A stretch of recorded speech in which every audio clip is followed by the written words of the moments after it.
Hello friends. अभी मैं काठमांडू में हूँ। ये शहर सिर्फ टेम्पल्स और पहाड़ों का शहर नहीं है, बल्कि एक फॉल्ट लाइन पर भी बसा हुआ है। जब मैं यहाँ तक पहुँचा, मेरे दिमाग में दो बातें बार बार लौट कर आ रही थी। दोनों अलग लगती हैं, दोनों अनकम्फर्टेबल हैं, लेकिन दोनों का सेंटर हिमालय का।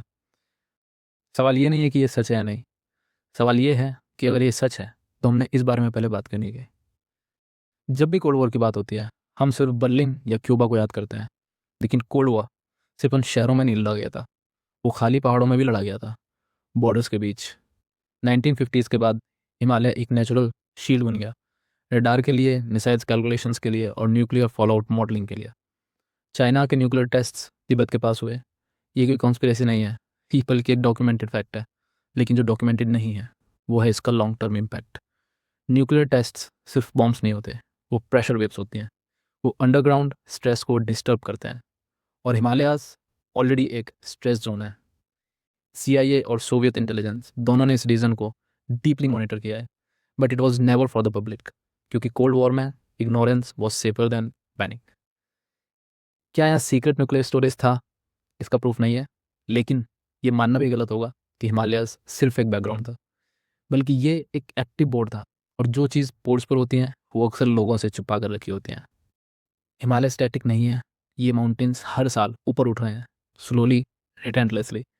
Indian tectonic plate Eurasian plate के नीचे घुसती जा रही है, हर साल, बिना रुके। इस मोमेंट का पूरा प्रेशर एक जगह जमा हो रहा है, और वो है मेन हिमालयन थ्रस्ट। क्योंकि सेगमेंट्स 300 साल से ज़्यादा टाइम से लॉक है, इसका मतलब एनर्जी रिलीज ही नहीं हुई है, सिर्फ स्टोर हो रही है। 2015 का नेपाल का अर्थक्वेक एक वार्निंग था, फुल स्टॉप नहीं था, सिर्फ एक कॉमा था।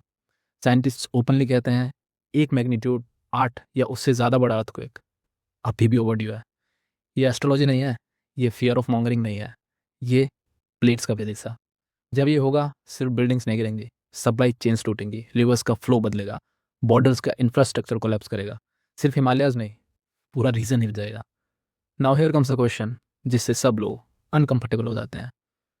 क्या न्यूक्लियर एक्टिविटी और अर्थक्वेक्स कनेक्टेड है?